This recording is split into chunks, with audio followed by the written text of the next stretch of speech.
Baik, jadi nanti kita akan belajar bagaimana menjaga atau bahkan mengobati lambung ya, berpuasa. Terutama nanti insya Allah di sesi ini ada prakteknya, kurang lebih 10 menit ya. Kita akan praktek di akhir sesi nanti. Kalau sakitnya defisien memang bagus nggak berpuasa. Tapi kalau sakitnya diekses ya bagusnya berpuasa. Kira-kira saya ini sakit boleh puasa apa enggak, itu dilihat lidah sama nadinya. Nanti kalau cukup didengarkan lalu diikuti audio instruksinya. Kurang lebih selama 10 menit dengan harapan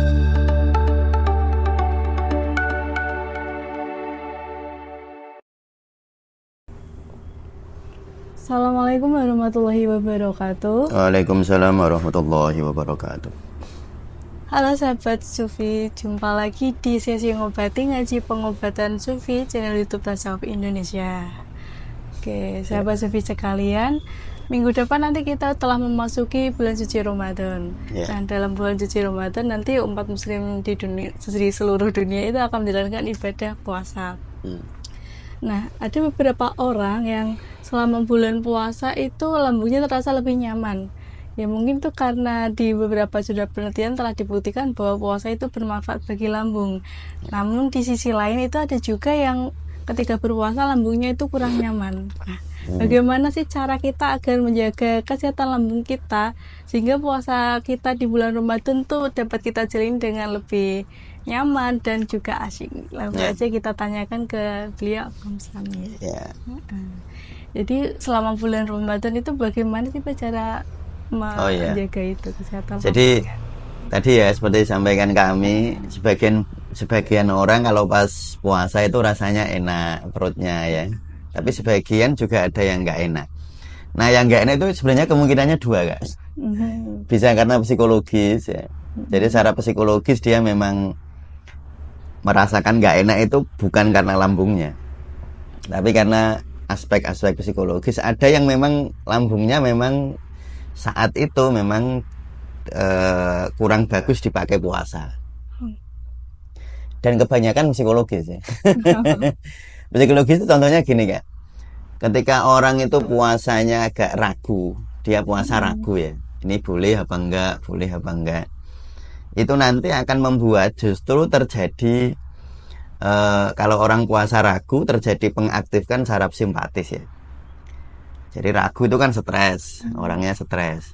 Nah ketika orangnya stres maka saraf simpatisnya akan naik. Nah ketika saraf simpatisnya naik kerja lambung menurun. Nah jadinya nggak enak rasanya gitu. Makanya kalau salah satu kunci pokok biar puasa itu asik rasanya nikmat itu adalah niatnya yang teguh. Niat teguh bahwa saya puasa. Tapi kalau niatnya ragu-ragu memang dimungkinkan nanti ini. Nah tapi kita bisa ini Kak, bisa menjaga lambung. Kira-kira caranya bagaimana sih tadi seperti ditanyakan kami, menjaga lambung atau menjaga kenyamanan lambung saat berpuasa. Nanti insya Allah di sesi ini ada prakteknya, kurang lebih 10 menit ya. Kita akan praktek di akhir sesi nanti. Tapi sebelum kita praktek kami, saya akan menjelaskan dulu ya, kira-kira dasar dari praktek ini apa, mengapa harus melakukan itu. Nanti kalau teman-teman misalnya nanti ada ketidaknyamanan di lambung lalu melakukan ini, kok sudah nggak nyaman, terus jadi nyaman, berarti memang problemnya psikis ya. Tidak betul-betul problem fisik di lambung. Karena memang problem fisik di lambung, misalnya ada tukak lambung, ya memang itu salah satu secara syariat salah satu sakit yang boleh tidak berpuasa. Ya kan sakit itu ada dua ya dalam puasa. Ada sakit yang malah bagus berpuasa, ada sakit yang malah kurang bagus berpuasa. Sakit yang tidak bagus berpuasa itu sakit yang kecenderungan kekurangan. Misalnya HB-nya rendah, HB ya hemoglobin rendah. Itu memang sakit yang sebaiknya tidak berpuasa. Atau orangnya cenderung hipoglikemi, gulanya cenderung rendah, itu bagus tidak berpuasa. Misalnya orang sakit gula, kalau gulanya selalu tinggi, jadi gula itu selalu tinggi, itu bagus berpuasa. Tetapi kalau gulanya cenderung fluktuatif, bagus tidak berpuasa. Fluktuatif itu gulanya sekian, misalnya 200 250, tiba-tiba ngedrop. Nah, itu memang kan ada orang seperti itu, sakit gula seperti itu. Dan sebaiknya saya anjurkan untuk problem-problem sakit gula bisa menanyakan ke dokter ya. Ke dokter, ini saya boleh berpuasa apa enggak gitu. Nah, jadi kalau orang misalnya kolesterolnya tinggi, ya bagus berpuasa. Jadi nanti jangan sampai kolesterol tinggi, terus ada orang bilang, oh saya sakit ini, nggak boleh berpuasa lah. Kalau sakitnya itu ya malah bagus berpuasa. Jadi nggak bisa dipukul rata yang sakit ya? Iya, jadi sakit yang dimaksud dalam syariat itu sakit yang kalau berpuasa justru makin marah. Ya terutama itu sakit berkekurangan itu, kekurangan gula, hipoglikemi, lalu apa namanya tadi, hemoglobinnya rendah, anemi, ya itu memang kurang bagus berpuasa. Dan kalau secara kedokteran timur bisa dicek sih Kak. Kira-kira saya ini sakit boleh puasa apa enggak, itu dilihat lidah sama nadinya.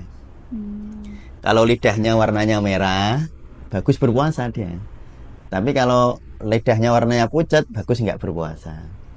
Kalau nadinya cepat, nadinya kuat, bagusnya puasa. Tapi kalau nadinya lambat dan lemah, baiknya enggak berpuasa. Nah itu sebenarnya kayak begitu memang paling bijaksana kalau sakit ya. Tentu ini tergantung situasi. Boleh puasa apa enggak ditanya ke ahlinya. Maksudnya tidak ngarang sendiri, karena bisa jadi sakitnya itu karena kelebihan gizi. Kan banyak sakit itu kan ada dua ya. Kalau dalam kedokteran timur itu ada sakit defisiensi, ada sakit ekses kan. Kalau sakitnya defisien memang bagus nggak berpuasa. Tapi kalau sakitnya di ekses ya bagusnya berpuasa. Nah kalau di kedokteran barat kelebihan gizi ya bagus berpuasa ya. Tapi kalau kekurangan gizi ya bagus nggak berpuasa gitu. Jadi, nah tapi kan mungkin tidak semudah itu dalam menentukan ya. Tidak sesederhana itu. Tetapi paling bagus ya paling bijaksana ya nanya ke ahlinya. Ini saya kalau sakit ini boleh nggak berpuasa? Itu paling bijaksana saya kira. Nah, baik. Jadi nanti kita akan belajar bagaimana menjaga atau bahkan mengobati lambung ya. Terutama ini akan sangat baik jika problem lambung itu disertai dengan kecemasan ya. Misalnya penyakit GERD. GERD itu kan gastroesophageal reflux disease syndrome yang sangat berhubungan dengan kecemasan ya. Jadi kalau orang cemas, kambuh, nah itu sangat bagus nanti bisa berikhtiar dengan praktek nanti yang kita akan bimbing di akhir sesi. Nah prakteknya kira-kira begini Kak. Secara garis besar itu dua prakteknya ya. Satu, berterima kasih kepada lambung. Yang kedua, meminta maaf kepada lambung. Ini pengobatan secara sufinya ya. Mungkin di beberapa podcast yang lalu sudah pernah ya 5 cara menjaga lambung, yang ada mengunyah lama, menghayati makan, berterima kasih kepada lambung, sudah saya singgung itu. Tapi nanti kita praktek ini. Praktek mengobati lambung dengan ayat-ayat Al-Qur'an. Cuma nanti di sini teman-teman akan lebih sederhana karena teman-teman nanti tinggal mendengarkan. Tidak harus teman-teman yang membaca Al-Qur'an. Jadi nanti saya yang akan membacakan Al-Qur'an, nanti teman-teman cukup menghayati dan mengikuti instruksi saja. Sehingga nanti lebih mudah. Dan ini boleh diulang-ulang selama Ramadan. Dan bagi yang berpuasa sangat bagus jika pas rasanya nggak enak lah langsung terapi. Ini misalnya kan rasa nggak enak itu kan kira-kira jam 11 sampai jam 2 siang itu ya, kan itu lapar-laparnya ya. Nah itu nanti pas seperti itu rasanya nggak enak, nah coba dengan terapi ini. Nah nanti terapi ini kalau teman-teman bisa lakukan, bisa mengikuti instruksi dengan baik, penuh penghayatan, kita bisa berharap bahwa lambung akan membaik. Jadi nanti kita ada ini. Kenapa harus begini? Kenapa harus berterima kasih, harus meminta maaf? Kalau Rasulullah itu dawuh begini ya. Man lam yaskuril khalqi lam yaskuril khaliq. Barang siapa yang tidak berterima kasih kepada makhluk, berarti dia tidak berterima kasih kepada Allah. Maka saya selalu menganjurkan bagi kita semua untuk berterima kasih kepada tubuh. Karena tubuh kita itu yang menemani kita, yang membuat kita bisa beraktivitas sehari-hari itu tubuh. Dan bahkan begini ya Ami, yang sangat penting untuk kita terima kasih itu tubuh yang sedang sakit. Iya, karena dia itu kan sakit gara-gara kita sebenarnya.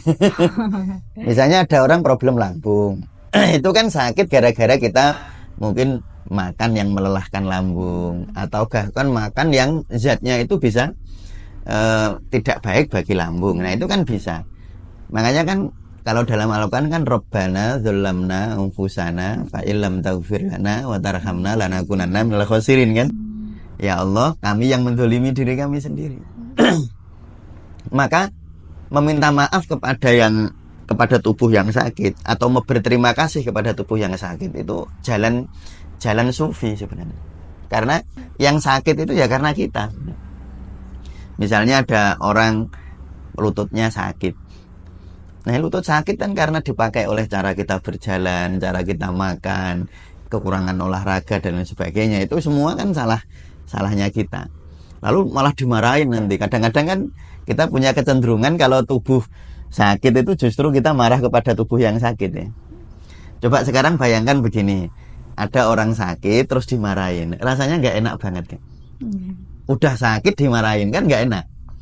Ada seorang istri nih sudah capek kerja di rumah, terus dia masuk angin gara-gara cuciannya banyak misalnya, nyuci di kamar mandi kelamaan gitu bisa masuk angin ya. Lalu sang suami datang dan marah. Kamu tuh kenapa? Makanya jaga kesehatan. Malah istrinya dimarahin, itu kan nelongso. Nah, malah nggak enak. Makanya tadi saya sampaikan, berterima kasihlah kepada tubuh kita yang paling lemah. Kan ada orang punya kecenderungan ya Kak ya. Ada orang punya kecenderungan lambungnya lemah. Ada orang punya kecenderungan tulangnya yang lemah. Dan yang lemah itulah sebenarnya yang paling butuh perhatian kita. Diperhatikan dengan cara apa? Satu, berterima kasih. Karena berterima kasih itu kan komunikasi terindah. Makanya bersyukur itu Kak ya. Bersyukur itu harus menjadi awal doa. Orang khotib kalau khutbah itu loh. Kalau enggak alhamdulillah ya rabbil enggak gitu enggak sah khutbahnya. Betapa pentingnya itu alhamdulillah atau bersyukur itu. Lalu yang kedua, orang berdoa kan harus alhamdulillah dulu. Makanya disebut khairud doa alhamdulillah. Sebaik-baiknya doa itu alhamdulillah. Nah, alhamdulillah itu kan kepada Allah. Tetapi lalu kita manifestasikan berterima kasih kepada yang Allah jadikan wasilah nikmat. Kita ini punya wasilah nikmat kehidupan, kan wasilahnya tubuh. Ya kan? Wasilahnya jantung. Jadi Allah menjadikan jantung sebagai wasilah denyut energi di dalam tubuh kita. Allah menjadikan lambung sebagai wasilah memberi berkah makanan ke kita. Kan lambung. Maka berterima kasihlah kepada lambung. Lalu meminta maaf. Jadi prinsipnya itu sebenarnya ya. Prinsipnya itu berterima kasih dan meminta maaf. Nah, kenapa kok meminta maaf? Nah, coba kalau kita itu betul-betul memperhatikan ya, selama 11 bulan kemarin kita belum berpuasa, lambung tuh capek betul kan? Ya, misalnya gini contoh ya. Kalau orang makan buah, diolah di lambung kan kurang lebih 15 menit saja. Jadi kalau orang makan buah sayur itu lambung seneng sih. Dia nggak terlalu terbebani. Kalau orang makan karbohidrat dengan berbagai macam jenisnya itu sekitar 2-4 jam pengolahan di lambung. Kalau orang makan protein itu kurang lebih sampai 6 jam. Coba kita makan sehari-hari itu kalau kita perhatikan, kita hitung ya. Sarapan jam 7 dengan telur dengan daging ayam misalnya. Ini kan jam 7 pencernaan lambung bekerja sampai tambah 6 jam 1 siang. Sebelum jam 1 siang ini sudah masuk lagi makanan. Sudah ngemil, sudah minum tehnya manis itu. Jadi kalau seandainya kita hitung betulan sampai tidur, bahkan sebelum tidur kita juga ada yang makan loh. Saat tidur pun lambung bekerja terus. Nah, itu kalau introspeksi diri betapa zolimnya kita kepada lambung itu. Betapa zolimnya kita kerja terus dan lambung itu fitrahnya nggak kerja terus ya. Yang fitrahnya kerja terus itu kan jantung, itu fitrahnya memang kerja terus dia. Makanya berterima kasih juga kepada jantung. Paru fitrahnya kerja terus, ginjal fitrahnya. Nah, kalau ginjal memang dinamis ya. Kadang-kadang kerja keras, kadang-kadang enggak. Tapi kalau jantung sama paru terus. Nah, lambung itu fitrahnya harus ada istirahat. Fitrahnya. Cuma karena kita sekarang kan tidak cari makan itu kan nggak susah. Sekarang yang susah milih makan malah. Jadi sebenarnya puasa bisa jadi salah satu cara mengistirahatkan lambung. Ya betul, makanya puasa itu sebenarnya kita itu dalam tanda petik dipaksa oleh syariat untuk mengistirahatkan lambung. Jadi kan begini, nanti kita puasa kan misalnya imsak jam 4 ya. Kan terus makan misalnya ada protein. Kan kira-kira nanti selesai jam 10 pencernaan. Nah, jam 10 ini lambung istirahat sampai nanti maghrib. Nah, jadi ada istirahatnya. Ini lambung seneng banget itu. Karena dia biasanya bekerja keras lalu dia istirahat. Jadi sebenarnya puasa ini adalah sodakoh kita untuk lambung, menyedekahkan waktu istirahat untuk lambung, karena biasanya kan memang jarang lambung itu beristirahat. Nah, jadi mengapa nanti ada cara mengobati lambung ya secara sufistik? Satu, berterima kasih sebagai wujud syukur. Karena nanti kalau kita terima kasih, la in syakartum la azidannakum, kan rumusnya kan gitu ya. Kalau kamu bersyukur maka kamu akan ditambah nikmat-nikmatnya. Lalu yang kedua, meminta maaf. Ya, meminta maaf itu wujud kerendahan hati. Dan kalau orang itu bersedia meminta maaf, itu seandainya dia salah, itu salahnya kan dimakfu ya, dihapus. Kalau dia mau meminta maaf, ya kan. Kalau nggak mau meminta maaf kan artinya merasa benar terus. Nah, nanti juga itu akan berakibat kurang baik bagi kehidupan kita. Nah, sehingga sebenarnya prinsipnya begitu ya Kak ya. Jadi nanti prinsipnya yaitu berterima kasih dan meminta maaf. Dan lagi nanti ketika dalam praktek, kalau nanti diinstruksikan untuk memegang lambung, paling bagus memegangnya di sini ya. Sebelah. Ya ini sebelah, ini puting susu yang sebelah kiri ya di sini, di perut yang sini ya. Karena lambung itu sebagian besar di sini. Di perut kiri atas istilahnya. Ini pusar, ini tengah perut, ini sisi kiri. Jadi nanti dipegangnya di sini sambil tiduran aja. Tapi ini tiduran tidak wajib. Kalau teman-teman misalnya ini di kantor nih, terus istirahat kan nggak ada tempat tiduran misalnya, sambil duduk boleh. Tapi kalau teman-teman punya kesempatan untuk bisa berbaring itu lebih bagus. Nanti kalau berbaring ketiduran gimana Ustadz? Nggak apa-apa. Ya, jadi kalau berbaring ketiduran nggak apa-apa. Jadi ini nanti saya anjurkan cara, kalau yang punya waktu ya, melakukan terapi seperti ini untuk menjaga lambung. Ini semoga malah bisa mengobati lambung. Dilakukan di pagi hari ya. Pagi hari itu paling bagus ya setelah sholat subuh gitu ya. Setelah sholat subuh dengarkan audio instruksinya. Lalu kalau siang nanti bisa dilakukan pada saat rasanya nggak enak, pas lapar gitu ya. Jam 2 pas siang. rasanya ya pas ya jam ya, nanti teman-teman punya jam biologis beda-beda ya. Kalau saya biasanya, kalau saya pribadi jam 11. Jam 11 itu masa puasa paling nggak enak. Ya paling nggak enak secara fisik ya. Itu jam 11. Tapi mungkin teman-teman ada yang jam 1, ada jam 2. Lalu menjelang tidur. Jadi paling bagus, paling ideal dilakukan 3 kali. Tapi seandainya hanya bisa 1 kali ya menjelang tidur. Ya, jadi menjelang tidur mendengarkan audio instruksi. Nanti cukup didengarkan lalu diikuti audio instruksinya. Kurang lebih selama 10 menit.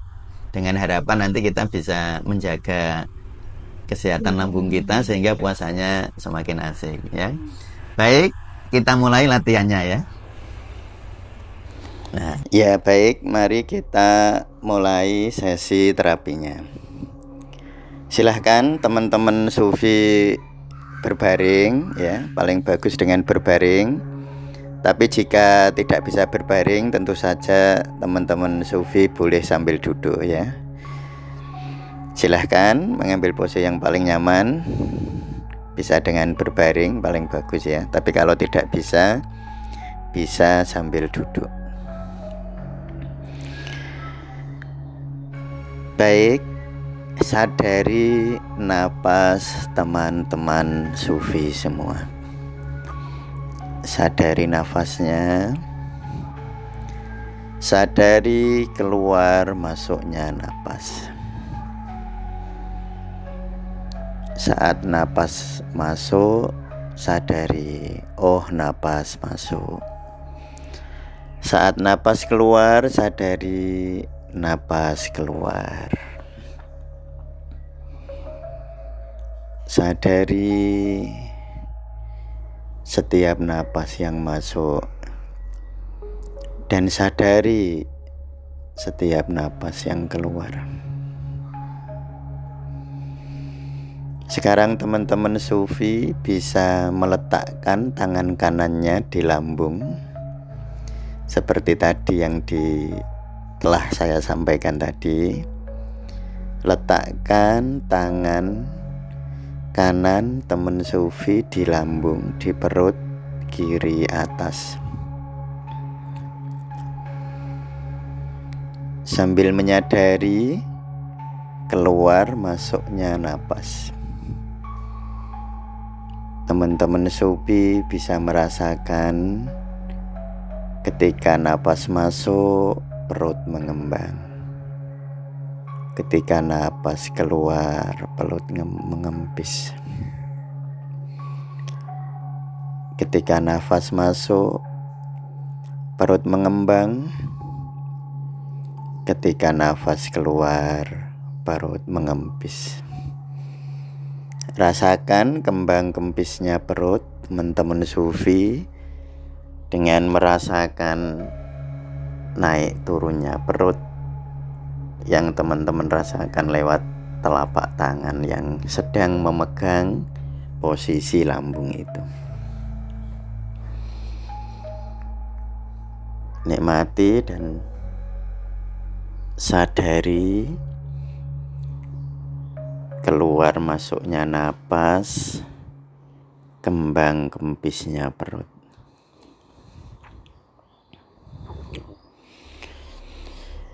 Sekarang hadirkan rasa syukur kepada Allah Subhanahu wa Ta'ala. Rasa syukur yang sedalam-dalamnya. Rasa syukur yang setulus-tulusnya.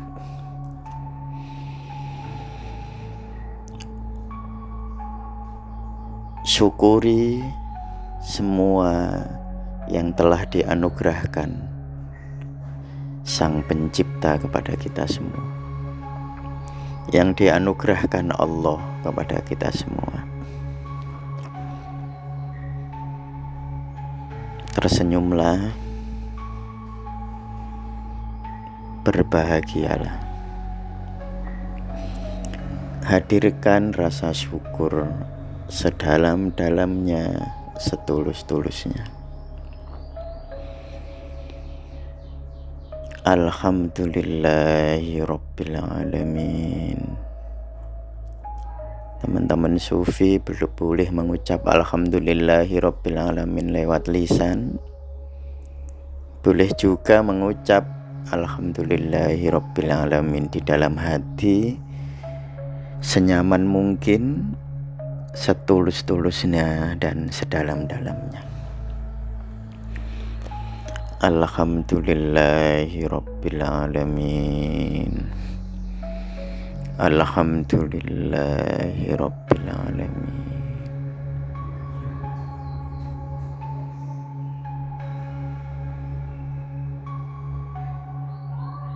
Alhamdulillahi Rabbil Alamin.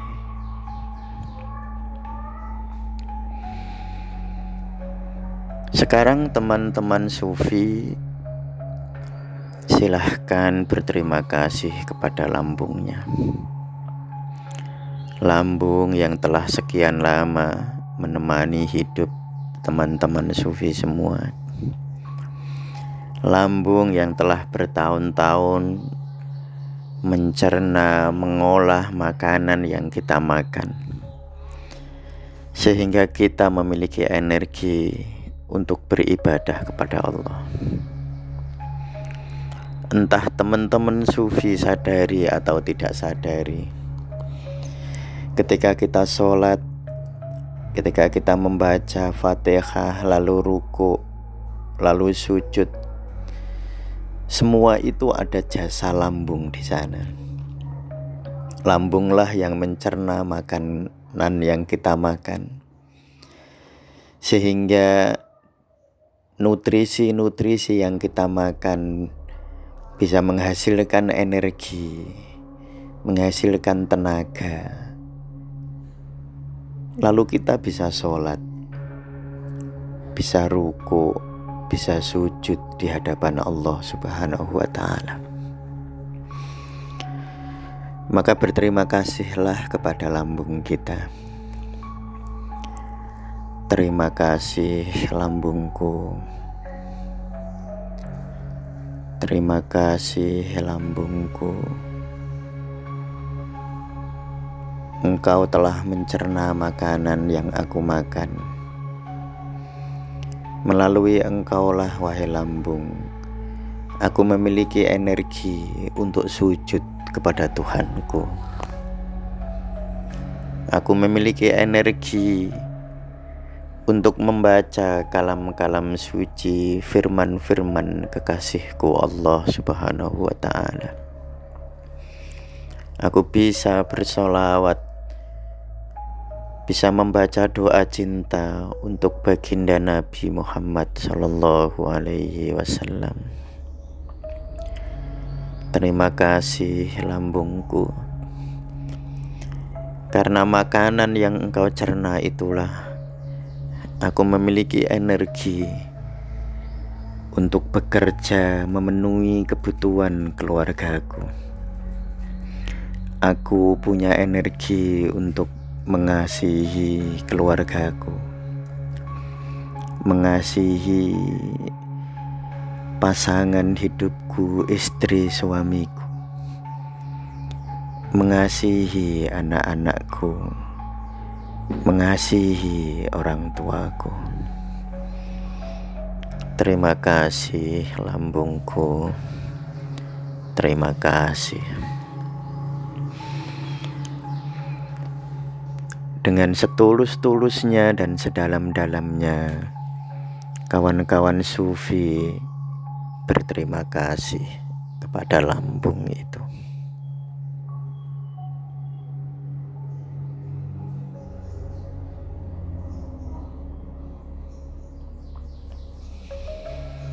Sekarang teman-teman sufi menyadari betapa kita sering menzalimi lambung kita, betapa kita sering makan terlalu cepat sehingga membebani lambung kita ini, betapa kita sering makan makanan yang membebani pencernaan kita, terutama lambung kita ini. Maka tidakkah layak jika kita meminta maaf kepada lambung kita? Minta maaflah kepada lambung kita ini yang sering kita zalimi, karena memang kitalah yang menzalimi diri kita sendiri. Rabbana zalamna anfusana fa illam taghfir lana wa tarhamna lanakunanna minal khasirin. Ya Allah, kamilah yang menzalimi diri kami sendiri. Kamilah yang berbuat kezaliman kepada diri kami sendiri,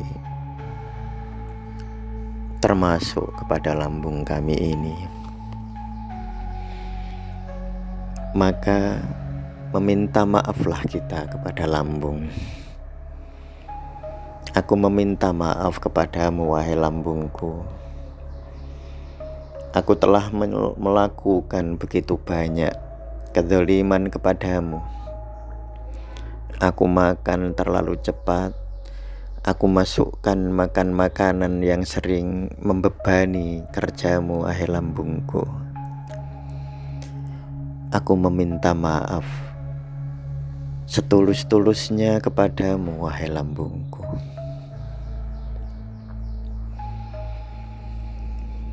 Sekarang teman-teman sufi bisa mendengarkan bacaan Al-Quran dari saya. Teman sufi cukup mendengarkan sambil menghayati nafas, sambil menyadari nafas. Teman-teman sufi cukup mendengarkan. Bismillahirrahmanirrahim. Alhamdulillahi rabbil alamin arrahmanir rahim maliki yaumiddin. Iyyaka na'budu wa iyyaka nasta'in ihdinas siratal mustaqim. Siratal ladzina an'amta 'alaihim ghairil maghdubi 'alaihim waladdallin. Bismillahirrahmanirrahim. Qul huwallahu ahadunillahus samad. Lam yalid wa lam yulad wa lam yakul lahu kufuwan ahad. Bismillahirrahmanirrahim. Qul a'udzu birabbil falaq min syarri ma khalaq wa min syarri ghasiqin idza waqab wa min syarrin naffatsati fil 'uqad wa min syarri hasidin idza hasad. Bismillahirrahmanirrahim. Qul a'udzu birabbin nas malikin nas ilahin nas min syarril waswasil khannas alladzi yuwaswisu fi sudurin nasi minal jinnati wan nas. Bismillahirrahmanirrahim. Alhamdulillahi rabbil alamin arrahmanir rahim maliki yaumiddin. Iyyaka na'budu wa iyyaka nasta'in ihdinas siratal mustaqim.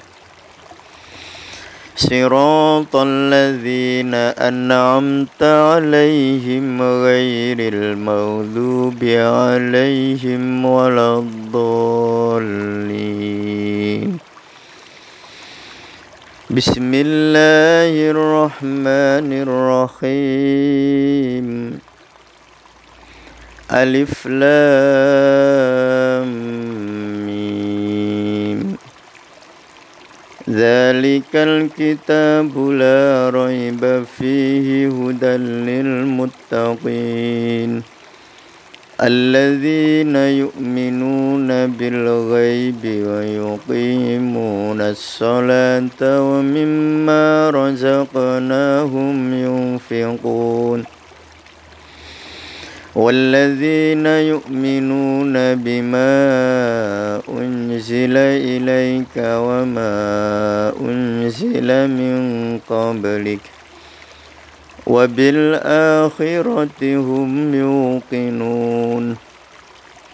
أولئك على هدى من ربهم وأولئك هم المفلحون.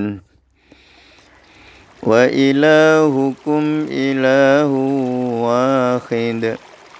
La ilaha illa huwar rahmanur rahim.